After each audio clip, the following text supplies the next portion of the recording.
Promutuelle Assurance est fier de collaborer à cette émission, mettant en lumière le savoir-faire des producteurs québécois. Faire valoir nos talents régionaux, c'est aussi dans notre nature. Bonne émission. Merci aux agriculteurs et aux artisans de cultiver la qualité et les saveurs particulières de notre terroir avec tant de talent et d'ingéniosité. Le regroupement des centres locaux de développement de la capitale nationale. Bonjour à tous et à toutes et bienvenue à La Voix agricole. Cette semaine, on parle du transport. Tout d'abord, le transport des animaux du port à la ferme Kenny Port de Saint-Hilarion. Également, le transport du lait à la ferme Barjot de Baie-Saint-Paul. Sur ce, je vous souhaite une bonne émission. Ouch! Il me coupe mon...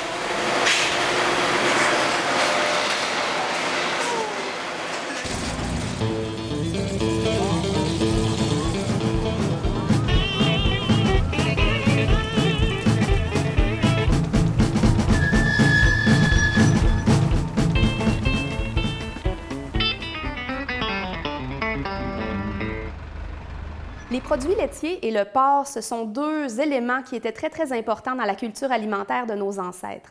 En Nouvelle-France, on avait donc à cœur d'avoir un approvisionnement régulier en produits laitiers, en lait frais naturellement et aussi en porc. Au niveau des villes, c'était plus difficile parce qu'il faut savoir qu'à cette époque-là, il y avait beaucoup de gens qui étaient locataires et qui n'avaient pas nécessairement la possibilité d'avoir à eux des animaux pour se pourvoir en viande fraîche et en lait frais. Alors, évidemment, on reposait beaucoup sur les producteurs dans les alentours, les producteurs en région exactement pour cette raison-là. Et évidemment, il fallait entretenir les chemins pour approvisionner facilement les villes. On peut imaginer qu'en été, approvisionner les marchés urbains, c'était quand même relativement facile, les chemins étaient beaux, mais en hiver, c'était beaucoup plus complexe. Alors, de quelle façon on procédait? Eh bien, souvent, l'animal entier, dans le cas du porc, était envoyé en ville et c'est le boucher qui s'occupait de le débiter pour sa clientèle sur place. Dans le cas du lait, c'est un peu différent. En fait, c'est que souvent, pendant la saison estivale, bon, c'était sous forme de lait frais. Évidemment, il fallait se dépêcher pour le consommer puisqu'on n'avait pas les méthodes de conservation requises à l'époque. Mais en hiver, spécial, hein, parce qu'on pouvait le débiter sous forme glacée. On avait le lait congelé, un bloc de lait congelé, et le vendeur en prenait tout simplement un morceau à la hache pour vendre à sa clientèle. Alors, vous imaginez un peu le tableau sur les marchés publics. Alors, pendant longtemps, comme ça, on va être un peu tributaire des éléments et naturellement, avec l'industrialisation, les nouveaux moyens de conservation et de transport, ça va faciliter quand même la vie des producteurs de porc et des producteurs laitiers de notre beau Québec et ça va faciliter aussi l'approvisionnement dans les régions urbaines.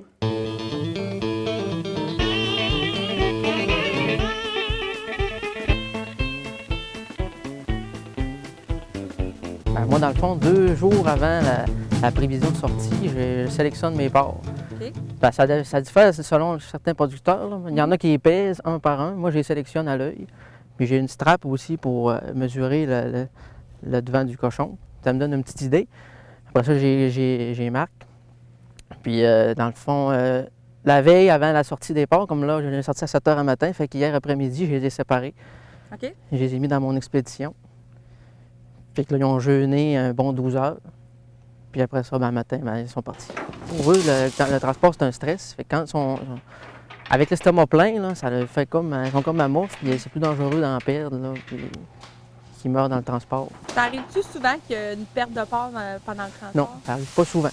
Non, mais ça arrive. C'est du vivant, ouais. Ça peut arriver. C'est quoi les conditions idéales, justement, pour le transport du porc? Ben, pas trop chaud, pas trop froid non plus. C'est tout à les extrêmes qui sont dommageables.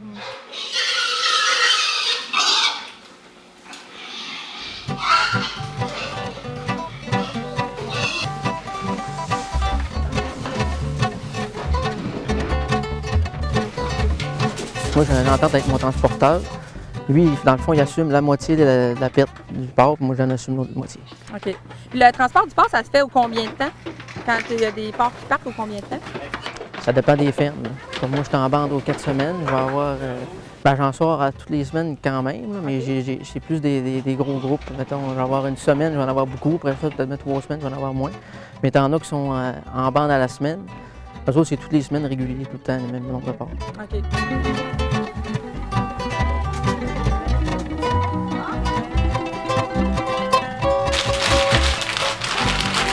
Mettez-moi.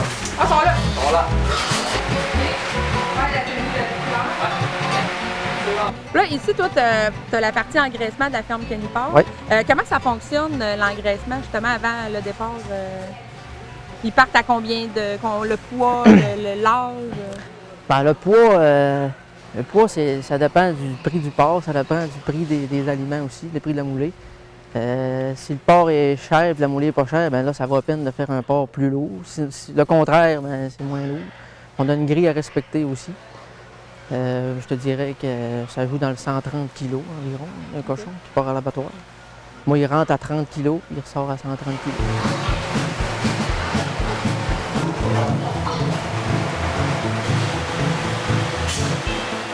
Avec le temps, on vient qu'on apprend à travailler avec l'animal. Dans le fond, c'est ça. C'est de travailler avec l'animal et non contre l'animal. C'est sûr que si tu arrives pressé dans le clos et que tu veux te dépêcher, puis là, c'est garanti que ça va virer en rond, puis ça ne marchera pas. Ça peut être long à la Ouais. Le contraire, tu vas arriver un matin, tout relax, tu n'es pas pressé, tu prends ton temps, mais tu vas peut-être bien te prendre une demi-heure de moins que d'habitude.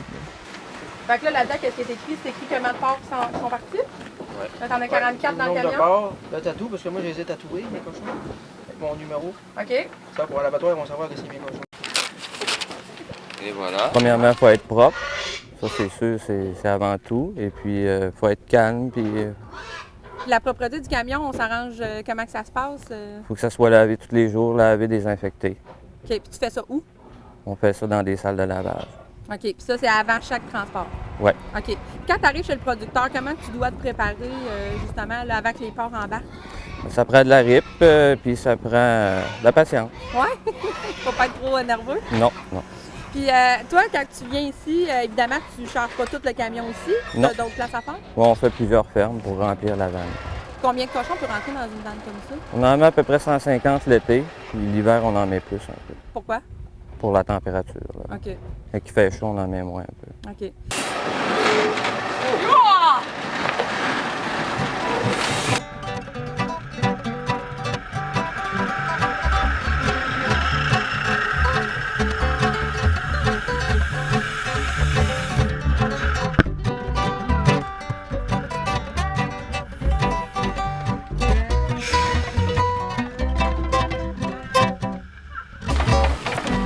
Malade! Puis comment ça se passe sur la route quand tu conduis un gros camion comme ça avec tous les porcs? Est-ce qu'il arrive des pépins ou... Ben, pas vraiment. Faut rouler. Quand on roule, ça leur fait de la ventilation. Et puis, faut y aller mollo avec les breaks. Puis, OK. Puis est-ce que ça arrive des fois, justement, qu'il est arrivé des choses particulières pendant le transport ou... ben, généralement, ça va bien. C'est sûr qu'il faut s'avancer pour pas briser là, en plein été. Normalement, ça va bien. Là, tu pars où avec ça, ce chargement-là? Là, aujourd'hui, ça s'en va en Beauce à Vallée-Jonction. Et puis, là, il me reste 3 fermes à faire encore. Est-ce que ton trajet est toujours le même? Non, ça dépend des fermes où ils sont attitrés. OK. OK. Puis, qu'est-ce que ça prend quoi comme formation pour faire ça? On a une simple formation pour chargement là, de TQA, qu'ils appellent, là, une formation anglaise, mais on apprend sur le tas, disons. Là. Ouais. On Ça a fait- Ça fait longtemps que tu fais ça? Ça va faire 5-6 ans. OK. OK. Évidemment, ça prend tes cartes de chauffeur. Oui, ça prend. Faut être chauffeur, Ouais. avant tout. OK. C'est bon. Puis, y a-tu quelque chose que tu trouves difficile dans ce métier-là, de transporteur d'animaux? L'hiver, c'est plus rough. Avec la température, les cochons veulent moins sortir de la ferme. Puis la neige, puis des tempêtes. OK. Ouais. C'est bon. Ben, merci beaucoup, Patrick. Merci beaucoup. Fait qu'est-ce que tu penses qui va arriver? Est-ce que toi, tu as quand même une vision positive? Oui, c'est sûr. Il faut pas lâcher. Écoute, tout le temps, à chaque problème, a sa solution. Évidemment. Ben, merci, Kevin. Merci beaucoup. Alors, fais-tu pour que ça... Lui, il est en train de me dévorer, mon gars. Arrête de me dire ma chemise à 110$, le fou. Es-tu malade dans ta tête? Aïe, aïe, aïe. Il a aimé ça? Aïe, arrête de me mordre. Il m'a mordu. Alors bonjour, bienvenue à la chronique, encore une fois, de la Voix agricole. Philippe de l'Auberge de Canard-Rupé. Aujourd'hui, on se fait un petit appetizer, brochette de porc, balsamique et érable. Ça nous prend donc un filet de porc, ou une partie de filet de porc que je vais trancher dans le long.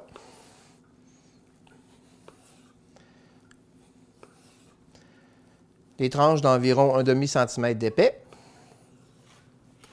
Par la suite, on va se faire une marinade. Donc, ail, balsamique et sirop d'érable. 3 parties environ de sirop d'érable pour une partie de vinaigre balsamique. On hache grossièrement. C'est juste pour faire mariner le porc qu'on va faire mariner environ 12, 18 heures, une nuit, ça peut faire l'affaire. Donc, notre sirop d'érable qu'on dépose dans un plat, ainsi que vinaigre balsamique. Donc, 1 tiers, 2 tiers. On va brasser un petit peu le tout, juste pour mélanger les 2 éléments.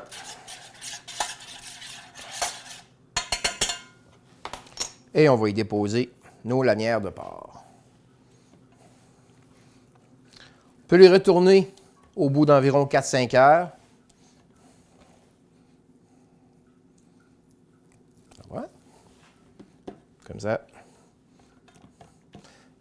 Donc, papier film au réfrigérateur pour 12 à 18 heures.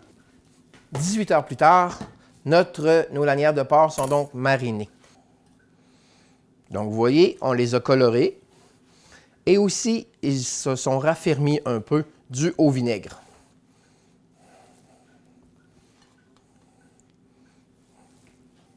On va donc les enfiler sur nos brochettes. Puis on ne veut pas trop les corder. 1, 2, 3, 4 et 5. Comme ci, comme ça, comme ci, comme ça. Donc, on a 5 petites brochettes. On démarre un feu. Poêle chaude. Toujours classique, huile d'olive. Et on va les faire revenir quelques minutes. On conserve la marinade. On va la faire bouillir tout à l'heure quand nos brochettes vont être cuites. Donc, 2-3 minutes chaque côté environ. On peut le terminer au four. Ou moi, ce que j'aime bien faire, c'est les saisir comme il faut. 1 à 2 minutes. On met un couvercle. On laisse reposer, tout simplement. Donc, on dépose nos brochettes. Donc, on les laisse cuire quelques minutes. On va assaisonner, évidemment. Un peu de sel. Poivre. Notre porc est cuit. Notre marinade qu'on verse pour faire caraméliser. Important de remettre l'ébullition. On va caraméliser. Ça devient translucide. Ça commence à décoller des bordures. C'est prêt. Donc, dans un ballon, on termine avec le jus qu'on va juste mettre dedans. Comme ça. On essuie notre bordure. Et voilà donc brochette balsamique et sirop d'érable. Bon appétit!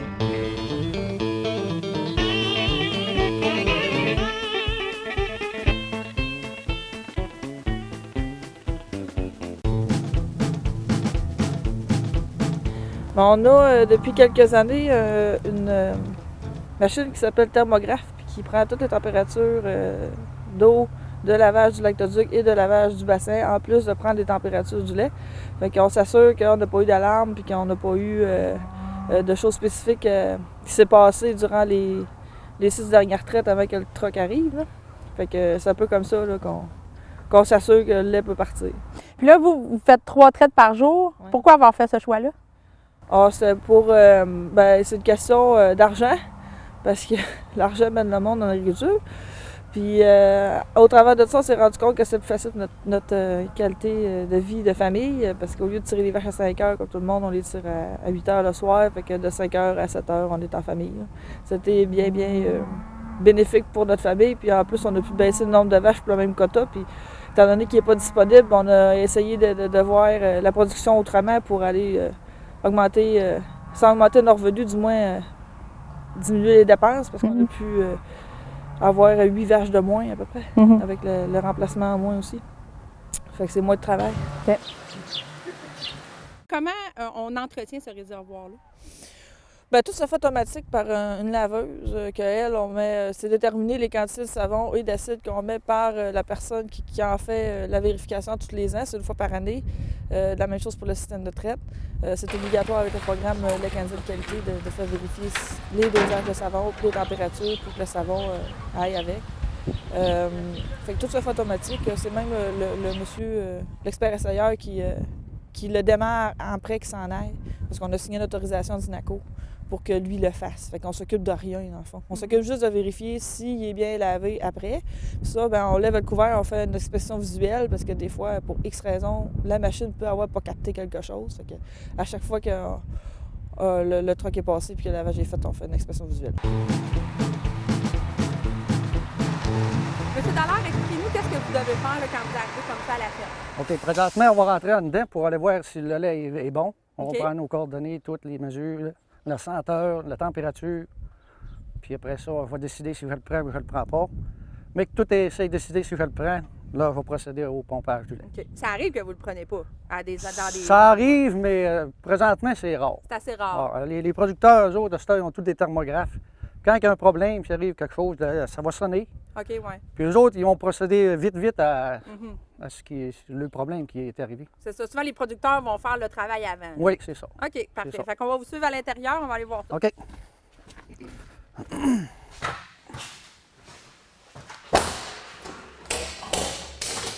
Puis là, dans le fond, vous passez aux 2 jours. Oui, c'est ça. C'est ça. À chaque ferme, c'est aux 2 jours. Oui, c'est OK. ça.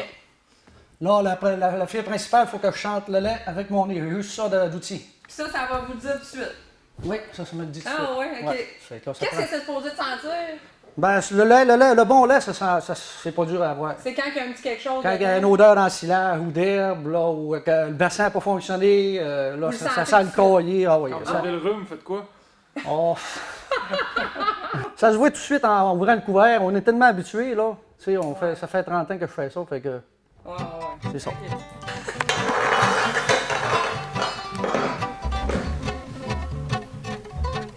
Pas faire cogner la OK. franchise. J'ai encore 23 cents. OK. Fait que c'est comme tantôt. C'est ça. Fait que là, Ça te donnait-là, ça sert à quoi? ça me donne le volume de lait. Le volume de lait. OK. Quand on procède au pompage du lait, il faut fermer le couvert. Premièrement, est-ce qu'on doit avoir une formation pour faire ça? Oui, il faut avoir une formation. Il faut faire 10 voyages avec un autre ramasseur de lait. Puis lui, il nous montre comment faire. OK. Et puis après ça, quand nos 10 voyages sont faits, il faut s'inscrire à l'ITA à Saint-Hyacinthe. Là, on va prendre un cours, c'est une semaine. Une semaine. Oui, c'est ça. OK. Plus théorique. Oui, c'est ça. OK. C'est ça. Puis vous avez des examens à passer? Oui, les OK. odeurs, sentir le lait. Ils font sortir 10 bocales de lait de toutes sortes d'odeurs, de fraises, de céréales, etc. OK. Et être essayeur, est-ce que c'est automatiquement être camionneur aussi? Oui. OK. Ouais, vous c'est avez ça. aussi le cours du camion? Oui, c'est ça. Oui. Ça OK. prend la classe 3 pour un 10 roues ou 12 roues, puis la classe 1 pour une vanne. OK. Ouais. Et à quoi ça ressemble une journée normale de votre travail? Bien, comme un matin, je me suis levé à 6h30. On starte le camion, on fait l'inspection. Puis quand on est prêt, on décolle, puis on s'en va sur notre premier producteur. OK. Puis vous faites combien de producteurs par jour? Comme aujourd'hui, j'en ai fait 10. OK. Ouais. Et qu'est-ce qui est le plus difficile dans ce métier-là? Le plus difficile, bien, c'est sûr que c'est 7 jours sur 7. Oui. On travaille les fins de semaine. On a une fin de semaine sur 2. Puis c'est Noël, le jour de l'an, on oublie ça. Oui, c'est ça. Il Faut que le lait se ramasse. faut que le lait se ramasse, parce que les vaches, ils donnent du lait tous les jours. Mhm. Et est-ce que des fois, justement, là, bon, vous conduisez quand même un gros camion, il y a beaucoup de lait là-dedans. Les intempéries, des fois, est-ce que c'est problématique aussi? Oui, c'est sûr que quand il y a des grosses tempêtes, il faut sortir, puis on n'a pas le choix. Parce que le lendemain, on a encore un autre voyage à faire sur une autre route. Mhm. C'est ça. Ça peut arriver qu'il y ait des problèmes, là, mais on est capable de s'organiser. Mhm. Eux autres, ils peuvent loger Saint-Traite. Fait Au que ça, pire? au pire, ça nous donne une chance. OK. J'ai décidé qu'il sentait bon. Mhm. Là, je vais prendre la température. OK. Il est supposé d'être à quelle température? Normalement, ça joue entre 2 et 4 degrés. 2 et 4 degrés. Oui. Fait que quand j'ai tout fini ça, il faut que je fasse partir l'agitateur au moins 30 secondes avant le pompage. Pourquoi? Pour que le gras se mélange. Parce que là, le gras, il y a monte eu toujours. le temps de monter, là. Ouais, il y aurait peut-être eu le temps, là. OK. On prend pas de chance. On prend pas de chance. Il faut faire ça. Fait que je vais partir l'agitateur. Parfait. Oui, il y a 2 réservoirs. Ouais. Puis c'est séparé en 2, c'est ça. On On remplit le 1, puis on en met dans 2, on alterne comme ça pour pas qu'il y ait des fois qu'il y ait des antibiotiques, on scrape le voyage, comment dire. Et là, le lait que vous ramassez, vous, dans votre run de lait, comme on dit, ça s'en va où, ce lait-là? Ça s'en va à la fromagerie Saint-Fidèle la plupart du temps. OK. Ouais. Fait qu'ils font la transformation pour le fromage. C'est ça. Oui. OK. Puis, c'est quoi la particularité dans les fermes? Est-ce que des fois, c'est plus compliqué, justement, les installations et tout ça? Ça ressemble pas mal tout, là. Ouais. C'est pas mal, oui. OK. Bien, les données, la température, vous prenez tout ça en note. Ça s'en va où, ces données-là? On rentre ça sur un calendrier à Yule-Bassin, puis on rentre toutes les données là. Quand tout est rentré, on prend l'ordinateur, puis on rentre ça dans l'ordinateur. Quand on arrive à Saint-Fidèle, on vide notre ordinateur, puis ça se transfère directement à la Fédération des producteurs de lait. OK. Puis là, vous dites que ça fait plusieurs années que vous faites ça. Est-ce que vous avez vu les évolutions? Est-ce que quand on recule de quelques années, comment ça se passe? Ça a évolué, là. Oui? Ah oui, c'est plus comme avant, là. Parce que là, vous avez un petit ordinateur, mais là, 10 ans, c'était pas ça? Non, on écrivait tout en main. OK. Oui. Donc, c'était plus long un petit peu? Peut-être pas vraiment plus long, mais c'était plus... Ça travaille mieux qu'un ordinateur. Ouais, OK.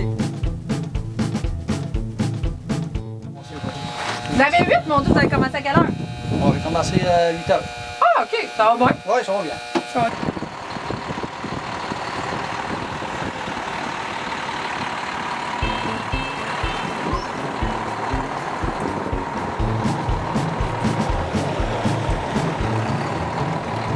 Qu'est-ce qui fait justement qu'on a un lait de qualité? C'est quoi les règles à suivre? Bien, d'abord, ça prend un troupeau en santé. Ça prend des santé du pis le plus possible. C'est sûr que ça reste du vivant puis ça vit dans un environnement qui peut être parfois humide. C'est dépendant aussi de la température. T'sais, quand c'est humide dehors, c'est dur de garder ça sec en dedans. Fait que, on a des produits là, pour rendre les salles sèches. Puis pour savoir si jamais on a une mamite, c'est d'être assez vite sur les traitements, mais sans traiter pour rien non plus. Fait que pour ça, on a le Lacta qui prend des échantillons de lait tous les mois. Fait que, on sait vraiment quelle vache est plus infectée que d'autres. Fait que là, on peut vraiment faire des tests de bactériologie sur les vaches qui sont les plus infectées. Nous, ici, personnellement, on fait des tests de bactériologie sur toutes les vaches à chaque lactation, chaque début. C'est ça qui nous dit si elle peut changer de place dans l'étable parce que les contagieuses ne peuvent pas être au début de la traite, toujours à la fin. Fait que souvent, dépendant de ces résultats-là, c'est ça qui va décider où est-ce qu'elle va se placer dans l'étable. OK.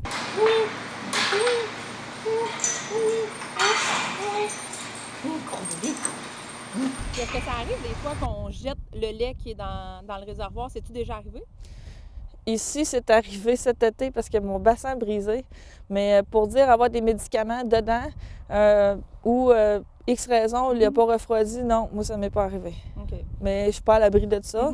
Mais non, c'est parce qu'on a le programme de l'académie de qualité avec toutes les procédures écrites dedans, le thermographe qui nous assure que le lait s'est refroidi à bonne température assez rapidement. Cette machine-là capte tous ces petits détails-là. Fait que moi, ça me rassure sur mon produit que je vends parce qu'il y a des sondes dedans, puis la quantité de savon, la température d'eau, la température du lait après la traite, tout ça, c'est tout consigné dans la machine. Okay. Fait que s'il y aurait un problème, elle aurait sonné. OK. J'aurais vu l'alarme. Et qu'est-ce qui fait qu'on a vraiment la meilleure qualité en les matières grasses, cellules somatiques? C'est quoi le meilleur lait qu'on peut pas avoir? C'est celui qui est payé le plus cher possible. Fait que plus qu'il y a de composantes dedans, plus qu'il est payé cher.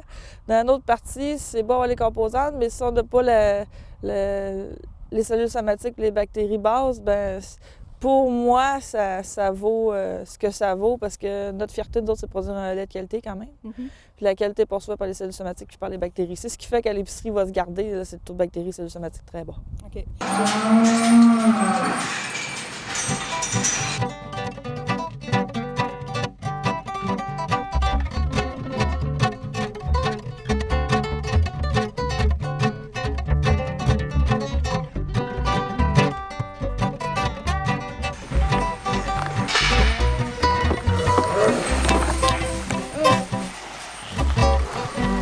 Tu l'air en santé? Comment on fait la gestion de cette génétique-là? Est-ce que c'est compliqué? Non, ben ça pourrait l'être, mais le SIAC a développé, le Centre d'Estimation a développé un outil qui s'appelle Génoplan. Puis avec Génoplan, on a tout comme la moyenne de nos vaches dessus, fait qu'on est vraiment capable de voir nos points forts, nos points faibles, puis qu'est-ce qu'on devrait améliorer. Dans mon cas, la qualité du lait, ça c'était correct. Moi c'était d'autres choses qu'il fallait que j'améliore, mais c'était pas les cellules somatiques, là, c'était correct. Là. OK. Mais le SIAC fait déjà tout ça. Il nous groupe les femelles, nos meilleures, nos moyennes, celles qu'on ne devrait pas élever. C'est sûr que c'est un calcul. Puis si nous, on voit dans notre table que ces vaches-là n'ont jamais eu de problème et qu'ils sont dans la liste de ne pas élever, bien, tu sais, c'est nous autres qui décident. Là. C'est des suggestions. Mais avec ça, on a une bonne idée de où est-ce qu'on peut s'en aller. Dépendant de nos objectifs, là, c'est sûr que nous, notre objectif de qualité du lait est assez haut. Fait que c'est ça. Amélie, explique-nous, le pied d'une vache, c'est là, ça se passe là, quand même, là, le lait se fabrique là. C'est quoi un beau pied en santé? Les caractéristiques principales? Bien, c'est sûr qu'il faut qu'il y ait une bonne texture. Quand on prend la peau, là, le plus mince possible. OK. C'est une caractéristique OK. d'un bon pied. Que les trayons soient égales, puis pas trop collés, sinon ça dérange la trailleuse quand il se lève. Là, ça, ce pied-là, il est fun à traire. Là. OK. Elle, là, c'est pas mal dans mes préférés. Là. Puis ça arrive justement que les pieds sont un peu difformes, les trayons aussi. Ah, il y en a qui ont 3 trayons. Puis qu'est-ce que ça fait dans ce temps-là? Bien, ça fait qu'on met un bouchon dans l'autre pour pas que l'air continue de rentrer, là, mais c'est pareil. Là. OK, fait que c'est pas grave. Ben, c'est pas l'idéal, là, parce que c'est pas plaisant. C'est du taponnage, mettre le bouchon. Mais ça fait pareil. Okay. Moi, j'en ai 2. Là. OK. La propreté, là, c'est important pas ça. mal. Là. L'idéal, c'est en dessous, il faut que ce soit propre. Puis à l'intérieur des pattes. Parce que quand ils se couchent, les trayons sont en contact avec l'intérieur des pattes. Fait qu'il faut que l'intérieur des pattes soit propre. T'sais, elle pourrait avoir des crottes sur le bord de la cuisse, puis sur le dehors des pattes. Mais si dedans il est propre, c'est aide. OK. Puis la stalle aussi, il faut qu'elle soit bien sec, comme là que je n'avais mis un peu. Là. Ça, cette poudre blanche-là, là, c'est de l'Aquasoft, c'est un produit de la Coop Vent, c'est un asséchant litière. Fait que ça va toucher l'humidité. Fait que ça dégoûte un petit peu pendant qu'elle est couchée, bien, tout va s'absorber, puis ça va éviter que les mouches se ramassent là. Puis les mouches, c'est un autre agent de distribution de maladies. Là. C'est ça, je pense, le plus difficile, c'est savoir prendre la bonne décision, parce que c'est des animaux, ils parlent, mais autrement. Puis il faut savoir les écouter. Puis les équipements que ça prend, j'imagine qu'il y a toutes sortes de gammes d'équipements. Est-ce que justement, on essaie toujours d'avoir le meilleur pour s'assurer de la qualité du lait puis s'assurer de... Non, je pense pas. Non? Je pense qu'en général, les gens, ce qu'ils achètent aujourd'hui, c'est leur confort à eux. C'est pas nécessairement le confort des vaches. Parce qu'une vache tirée à treilleuse ordinaire ou tirée au robot à 250 000 $, ça va donner le même lait et la même qualité. Je pense pas que ça change quelque chose. C'est plus dans les pratiques de régie. Puis la régie, que ce soit en robot ou en stabilisation attachée comme nous, ça ne doit pas changer bien, sur le fait que les stalles, il faut qu'ils soient secs, puis que, tu comprends? C'est ça. Je vais recommencer. Parce que là, j'arrive pas à calculer ça. Arrête là! OK, non, ça va être correct, là, c'est parce que... Ouch! Parce que j'arrive pas à calculer sur le pied. Ça va être correct parce que... Ouch!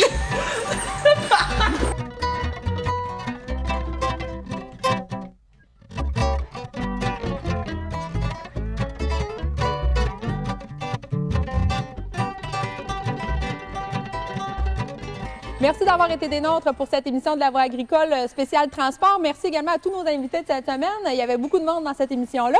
Et évidemment, avant de terminer, vous savez que j'aime ça, goûter à mes produits de mes producteurs. Donc, ce que je vais faire, c'est que je vais me prendre un petit drink avant de partir. Puis je vais me servir moi-même parce qu'il n'y a personne pour me servir. Là. Tout le monde travaille ici. Là, fait que je vais me prendre mon petit drink.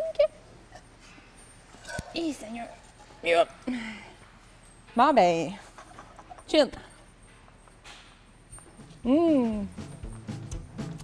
Y a-tu du quick à quelque part? C'est bon, hein?